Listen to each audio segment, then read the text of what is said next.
기도드리옵나이다. 아멘. 옛날에 그 어느 텔레비전 프로그램에서 진짜 있었던 그런 이야기인데요.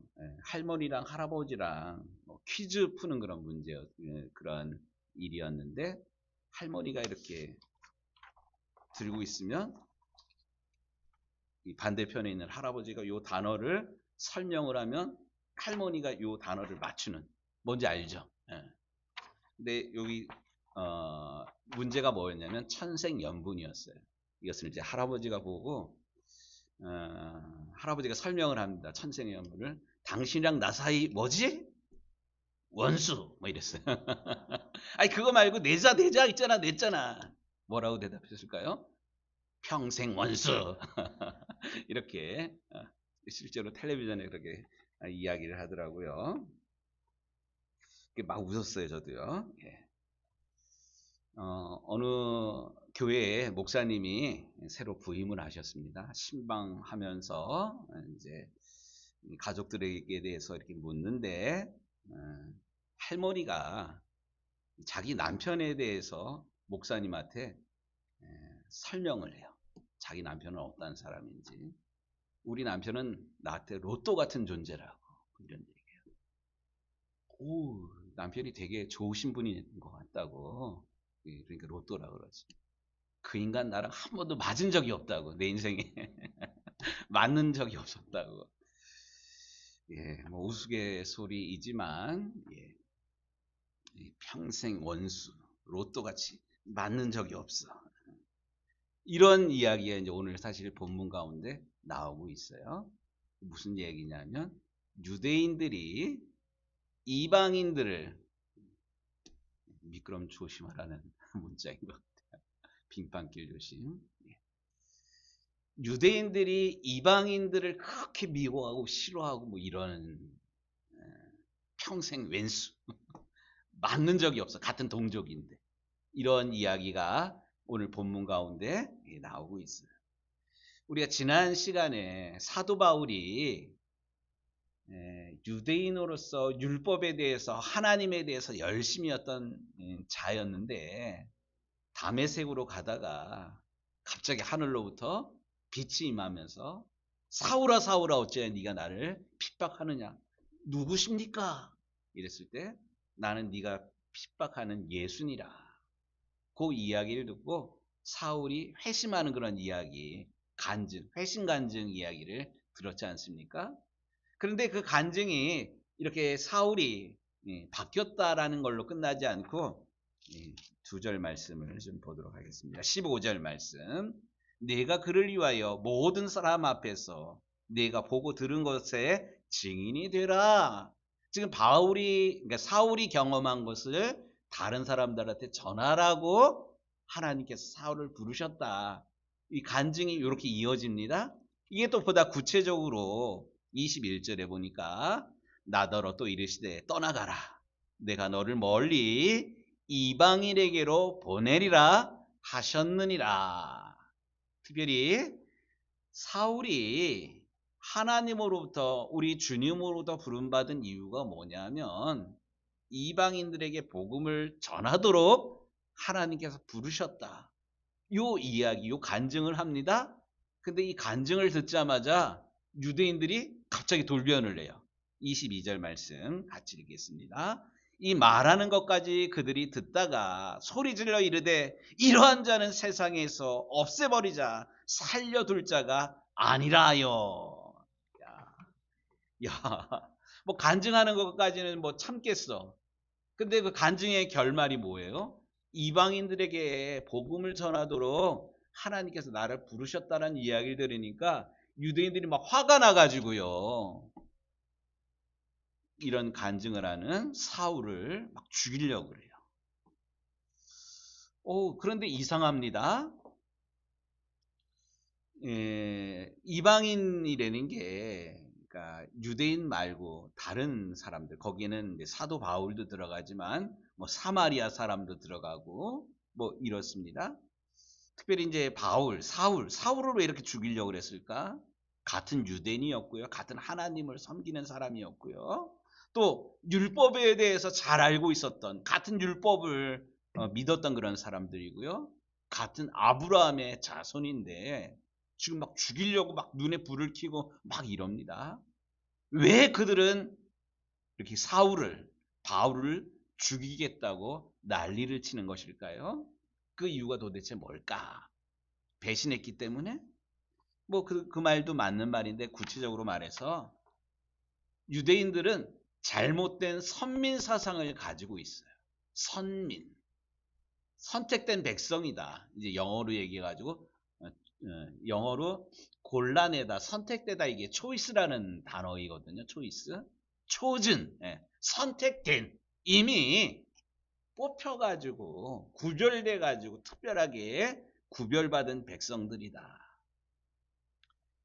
그도 그럴 것이 사울이 회심을 해가지고 바울이 됐는데 하나님께서 사울을 회심시킨 이유가 뭐냐면 아까도 우리가 확인했지만 이방인들에게 복음을 전하도록 하기 위해서 부르셨다 그러니까 이 유대인들이 눈이 뒤집혀진 그런 거예요.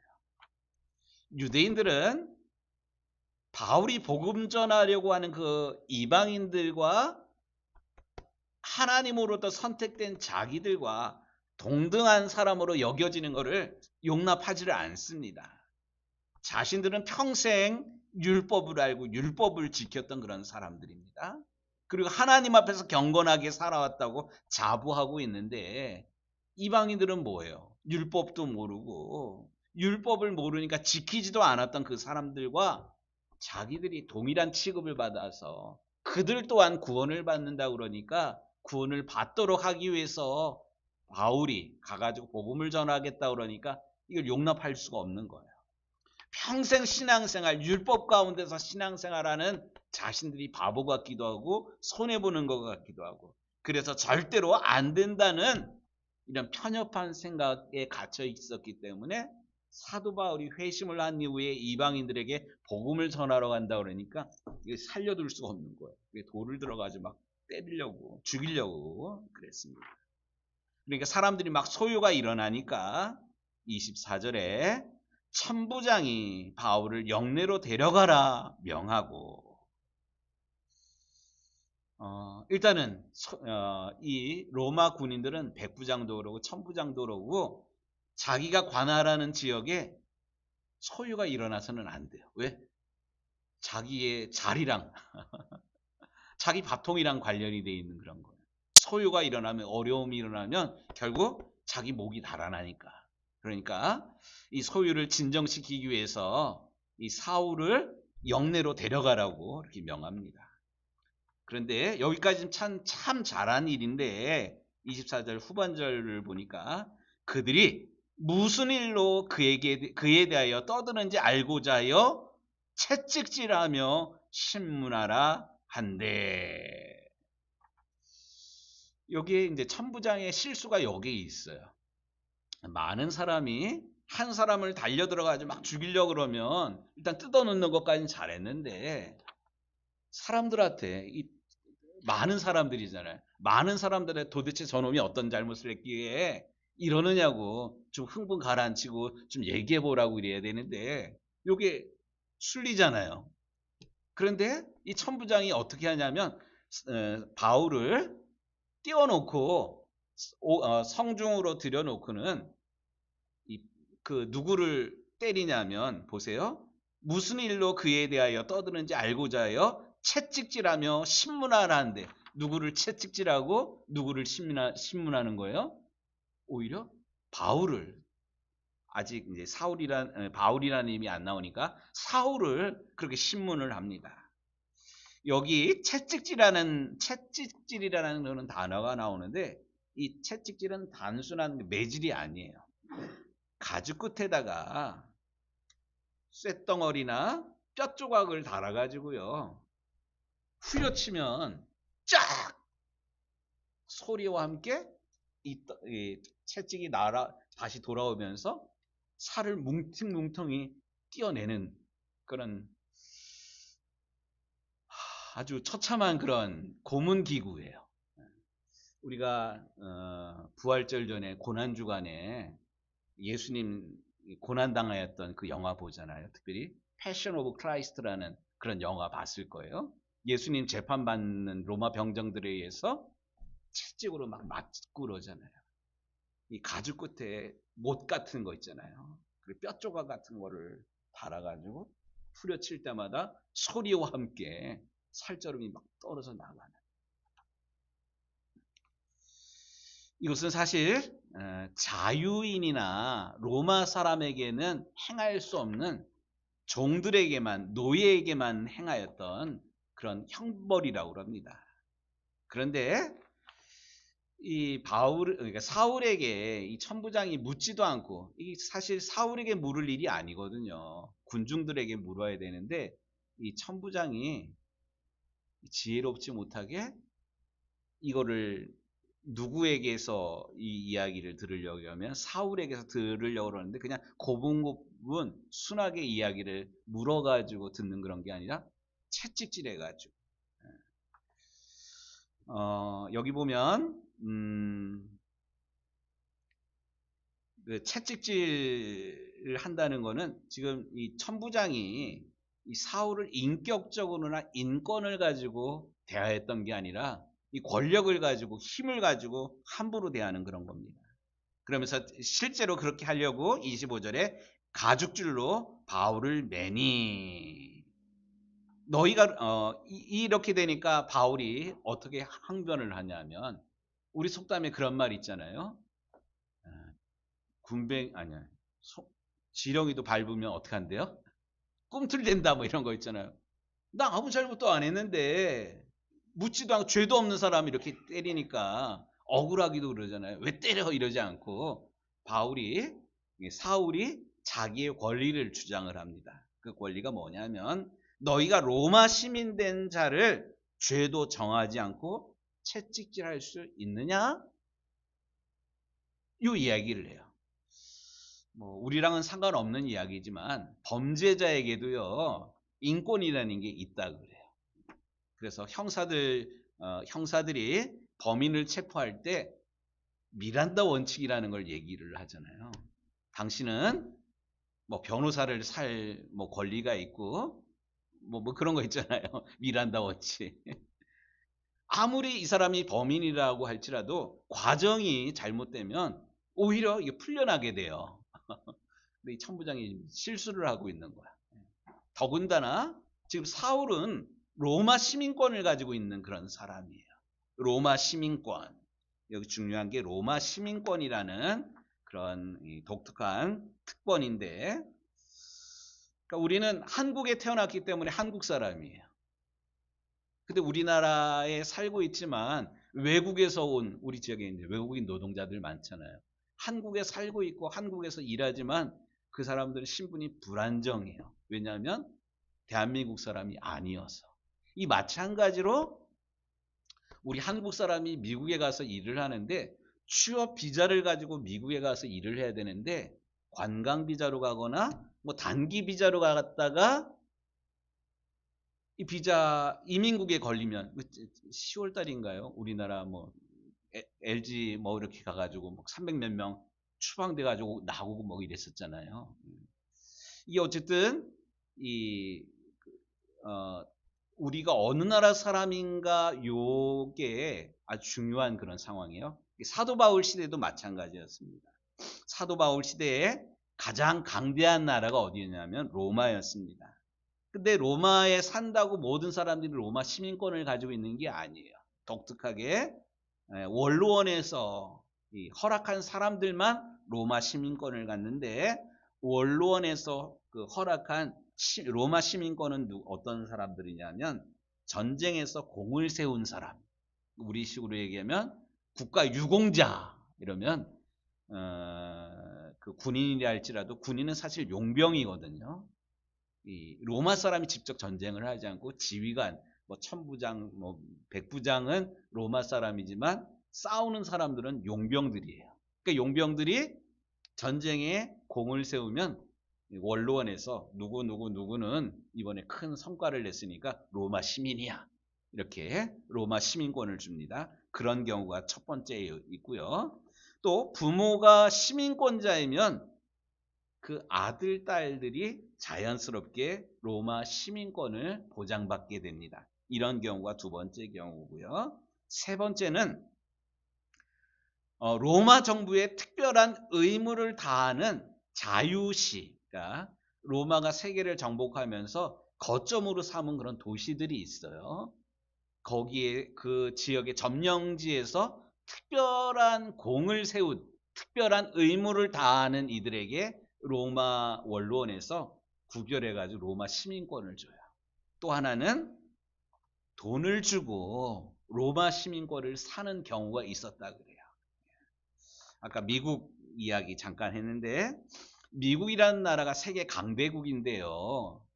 미국인 나라의 시민권을 가질 수 있는 방법이 몇 가지가 있어요. 그 중에 하나가 뭐냐면 우리 한국은 속인주의라 그래가지고 우리 아버지가 한국 사람이면 이 동네에 뭐 베트남 뭐 동남아 사람들이 있는데 아버지가 한국 사람이면 자녀들은 한국 사람.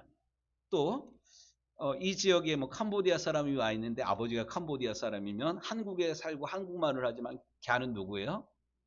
캄보디아 사람. 뭐 이런 거예요. 한국은 속인주의. 그다음 미국은 속인주의가 아니라 속지주의예요. 땅과 영토와 관련된 그 지역에서 태어나면 비행기가요. 비행기를 딱 탔다 그러면 그 비행기 미국을 안 가봐가지고 미국 비행기를 어쨌든 탔어요. 유나이티드 뭐 에어라인 비행기를 딱 타면 그 비행기 그 땅은 어디냐면 미국 땅이야. 근데 이 아가씨 이 산모가 비행기를 타고 가다가 아기를 낳는 경우가 있잖아요, 가끔. 그러면 이 아이 태어난 엄마는 한국 사람이지만 이 아이는 누굴까요? 미국 사람이야. 미국 영토에서 미국 영역에서 자라났기 때문에 태어났기 때문에 이걸 속지주의라고 그러거든요. 근데 미국이란 나라가 아주 요즘 이상해져요. 그러니까 옛날에 그 결혼한 젊은 세대기요. 일부러 미국 아이에게 미국 영주권을 미국 국적을 취득하기 위해서 여행 가가지고 애를 낳아요. 이거를 원정 출산이라고 이야기를 했는데 트럼프 정부 들어서 가지고 이거를 막 철저하게 막 막아요. 여행 갈 때 임신하고 그러면 여행 못 가게 하는 그런 거예요. 안 받아줘. 그리고 그 비자 미국에 그냥 비행기 티켓만 끊으면 미국 가는 게 아니라 비자 허락이 나야지 미국 여행을 가요. 그러니까 옛날에 제가 이제 강릉중앙교회 부목사 있을 때요. 미국 비자를 받으려고 광화문에 미국 대사관 앞에 가가지고 막 줄 서가지고 미국 비자를 받은 적이 있어요. 근데 비자를 아무나 내주지를 않고요. 그때도 보니까 잔고가 3천만 원이 있어야 돼. 그리고 교회 주보에 뭐 출석 뭐 이런 게 있어야 돼요. 근데 제가 이제 큰 교회 부목사였으니까 뭐 이렇게 해가지고 어쨌든 줄 서가지고 미국 비자를 여권에 딱 받고 나니까 야, 나 미국 갈 수 있다 뭐 이런 생각들을 가졌었는데 요즘은 요게 안 되는 그런 거예요. 그전에는 안 그랬는데 요게 없어졌었는데 요즘은 여행을 가려고 해도 관광 비자 받는데 수수료가 드는데 160불이 든대요. 160불이라는 것은 한 25만 원, 30만 원 정도 되는 그러니까 미국 들어오는 길을 점점 막는 그런 거예요. 그리고 투자 이민 우리 사위도 그러고 딸도 그러고 결혼한 다음에 미국 들어가려고 뭐 이랬는데 여기 좀 잘 안 되고 있는 그런 이유가 트럼프가 하여튼 그래요. 그래서 어쨌든 투자 이민을 하려면 돈을 얼마를 가지고 들어가야 되냐면 와, 내가 어저께 이거 조사하다가 깜짝 놀랐어요. 투자 이민을 하려면 얼마 정도의 돈을 내면 미국에 들어갈 수 있을까요? 15억이 있어야 된대요. 그 돈 있으면 한국에 살지. 그런데 지금 이게 미국 이야기가 아니라 로마 시민권을 얻으려면 이렇게 어마어마한 돈을 주고 시민권을 사는 경우도 있었다 그래요. 그런데 오늘 사도 바울은 돈을 주고 산 게 아니에요. 천부장은 돈을 주고 샀다 그러는데 사도 바울은 그런 경우가 아니라고. 나는 나면서부터 로마 시민권을 가졌다. 이런 이야기를 하잖아요. 어떻게 보면 돈을 주고 산 사람보다는 어떻게 보면 더 떳떳하고 자랑스러운 그런 태생이 사도 바울의 로마 시민권을 가진 그런 과정인 것 같습니다. 그런데 로마 시민권이 이렇게 어렵게 취득하는 것이고 또 로마 시민권을 가질 때는 어떠한 특권이 있냐? 오늘날도 마찬가지예요. 미국 시민권을 가지면 세계 어느 나라를 가더라도 보호를 받게 됩니다. 옛날에 몇 년 전인가요? 그 미국 청년 원비어라는 청년이 북한에 여행 갔다가 비가 와가지고 신발이 젖었어요. 신발이 젖으면 신발 뭐 신문지 꾸깃꾸깃 해가지고 말리기도 하고 그러잖아요. 근데 원비어가 젖은 신발을 신문지에다 뚫뚫 말아가지고 가방에 넣었어요. 이거를 북한 정권, 북한 경찰에 의해서 딱 들켰어. 이게 잘못한 것도 몰라. 들킨 이유가 뭐냐면 이 신문에 김정은이 사진이 있어. 김정은이 사진이 있는데 김정은이 사진을 존엄을 훼손했다 그래가지고 이 원비어가 그 갇혀가지고 고문당하고 감옥에 갇히고 뭐 교화형 당하고 막 이랬었거든요. 근데 이 이야기를 미국이 알았어요. 그러니까 자국민이 갇혀 있으니까 나 모르는 척한 것이 아니라 어쨌든 이 미국이 정부 당국에서 CIA에서도 그러고요. 이래가지고 이 원비어를 협상을 해가지고 미국에 다시 데려갔어요. 미국이라는 나라가 바로 이런 나라예요. 자국민이 미국 시민권을 가지고 있는 사람이 세계 어디에 가 있다 할지라도 미국 눈 안에 있는 거라고. 위험이 닥치면 항공모함을 보내서라도 이 지켜내는 거, 끄집어내는 게 강대국의 속성이에요. 로마 사람도 마찬가지입니다. 오늘 본문 가운데 그것을 이제 볼 수가 있는데요. 로마 시민의 특권이 뭐냐면 노예로 잡혀온 그 전쟁에서 노예로 잡혀온 전쟁 포로들을 로마 시민권자들에게 배당해가지고 나눠준다 그래요. 뿐만 아니라 로마 시민은 정당한 재판에 따라서 형이 확정될 때까지 채찍질을 당하거나 구금받을 수 없다. 감히 이 나라 시민을 감히 이럴 수가 있어? 뭐 그럽니다. 그리고 로마 시민은 어디서든지 로마 법정에 자신의 결백을 주장할 수가 있었어요.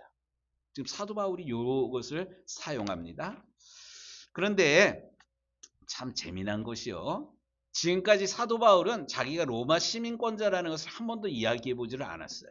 왜냐하면 자기가 가말리의 문화생이고 율법에 대해서 철저하였고 뭐 이런 모든 것들을 사도 바울은 뭐처럼 여겼어요? 배설물과 같이 여겼습니다. 그래서 자기의 현재 상황에 대해서는 자기의 조건에 대해서는 자기 배경에 대해서는 드러내놓고 자랑하거나 이런 적이 한 번도 없는데 지금 이 고문을 당하는 요 상황 가운데 바울이 나 로마 시민인데 왜 나를 죄를 정하지도 않고 채찍질하는 거야? 이렇게 문제 제기를 하게 됩니다. 이 문제 제기를 한 이유가 도대체 왜 그랬을까요? 요게 우리가 오늘 말씀 가운데 붙들어야 되는 그런 내용이에요. 편하려고? 내맞지 않으려고 그런 것이었을까요? 아니에요. 우리가 다음 주에 읽을 말씀이지만 어떻게 하든지 사도 바울은 복음을 전하려고 그랬어요. 이 상황 가운데. 특별히 사도 바울의 계획이 있어요. 이 예루살렘에서 선교 보고 마친 다음에 사도 바울은 어디까지 가려고 그랬냐면 서바나와 로마까지 가가지고 복음을 전하려고 그랬어요. 서바나는 어디냐? 그 당시에 세상 끝을 서바나라고 생각을 했어요. 그리고 세계의 중심이 어디냐? 로마예요. 로마에 가가지고 복음을 전하고 땅끝까지 땅끝인 서바나에 가서 복음을 전할 계획을 가지고 있었습니다. 그래서 자기에게 주어진 로마 시민권이라는 것을 지금까지는 한 번도 이야기하지 않았는데 요 과정을 통해서 내가 가이사에게 항소하노라. 이렇게 하면서 로마에 가가지고 복음을 전하려고 하였다는 사실입니다. 자, 이제 오늘 이야기가 요런 이야기인데 이 말씀을 우리의 삶에 좀 한 두 가지로 한번 적용해 보도록 하겠습니다. 지금 사도 바울은 나면서부터 가지고 있었던 로마 시민권을 지금과는 달리 아주 잘 사용하고 있습니다. 우리 대한민국도 옛날과는 다르게요. 이 국력의 위상이 높아져 가지고요. 이 암시장에 세계 암시장에 대한민국 여권이 아주 큰 값으로 팔리고 있다 그래요. 우리나라 여권만 있으면 뭐 다른 나라 갈 때 뭐 비자 받지 않고 자유롭게 막 여행을 하게 돼요. 이만큼 우리나라가 아주 잘 사는 그런 나라라는 사실이에요. 미국 여권 못지않게 대한민국의 위상이 아주 높아졌어요. 참 감사한 일인데 이걸로 만족하는 그런 것이 아니라요. 우리가 뭐 대한민국 시민이다, 대한민국 국민이다 이것만 자랑할 것이 아니라 우리에게는 또 다른 국적이 있다는 사실을 기억해야만 합니다. 그 국적이 뭐냐? 우리는 엄밀한 의미에서 이중 국적자예요. 하나는 대한민국 국민이면서 동시에 우리는 하나님 나라 천국 시민권이 우리에게 주어져 있다는 사실을 기억하는 우리 유정교회 성도들이 되기를 바랍니다. 대한민국 국민은 태어나면서 대한민국에 태어났기 때문에 우리 아버지가 대한민국 사람이기 때문에 감사하게도 나는 대한민국 국민이에요. 뿐만 아니라 우리에게는 천국 시민권이 주어졌습니다. 어떻게요? 하나님이 우리를 사랑하셔서 하나님이 세상을 이처럼 사랑하사 독생자를 주셨으니 예수님이 우리를 위해서 우리를 구원하기 위해서 이 땅에 오셨기 때문에 이는 저를 믿는 자마다 멸망치 않고 영생을 얻게 하려 하심이라. 예수님을 믿음으로 인해서 우리는 이 땅에서 살아가는 그런 인생으로 끝나는 것이 아니라 저 영원한 천국 시민권이 됨을 여러분들 기억하시기를 주의 이름으로 축복합니다. 영접하는 자 곧 그 이름을 믿는 자들에게는 하나님의 자녀가 되는 권세를 주셨으니 이는 혈통으로나 육정으로나 사람의 뜻으로 나지 아니하고 오직 하나님께로부터 난 자들이니라. 우리가 천국 시민권을 소유한 것은 혈통으로나 육정으로나 뭐 우리 아버지, 우리 할아버지 이걸로 나는 것이 아니라 영접하기 때문에. 그래서 하나님의 자녀가 되는 것은 다른 조건이 아니에요. 예수님이 나의 구주이심을 믿고 입으로 시인하여 고백하면 우리가 천국 시민권을 소유한다는 사실을 이미 소유했다는 사실을 기억하게 되기를 주의 이름으로 축복합니다. 천국 시민권이 되었다는 것뿐만 아니라 로마서 8장 말씀을 보니까요. 자녀이면 또한 상속자 곧 하나님의 상속자요 그리스도와 함께한 상속자이니 영원한 하나님 나라 우리를 위해서 예배해 놓으신 천국의 면류관이 천국의 상급이 예수 그리스도를 믿음으로 말미암아 예수 그리스도와 함께 우리에게 주어졌다라고 성경은 분명히 말씀하고 있습니다. 오늘 대림절 세 번째 촛불을 밝혔습니다. 대림절 성탄절인데요. 왜 우리가 성탄절을 기뻐해야 되는가? 죄인인 여전히 부족한 하나님 말씀대로 제대로 살아가지 않는 우리들을 그럼에도 불구하고 하나님 사랑하셔서 예수님을 보내주셨고 예수님 우리의 모든 죄를 지시고 십자가에 죽기까지 복종하셨고 우리를 구원하셨습니다. 그렇기 때문에 우리가 성탄절을 손꼽아 기다리고 있는 것입니다. 이것을 해마다 반복적으로 아무 의미 없이 구구단 외우듯이 외우는 그런 것이 아니라 나를 구원하기 위해서 오시는 예수님을 정말로 감사한 마음으로 손꼽아서 고대하면서 기다리는 우리 유정교회 성도들이 되기를 우리 주님의 이름으로 축복합니다. 아멘.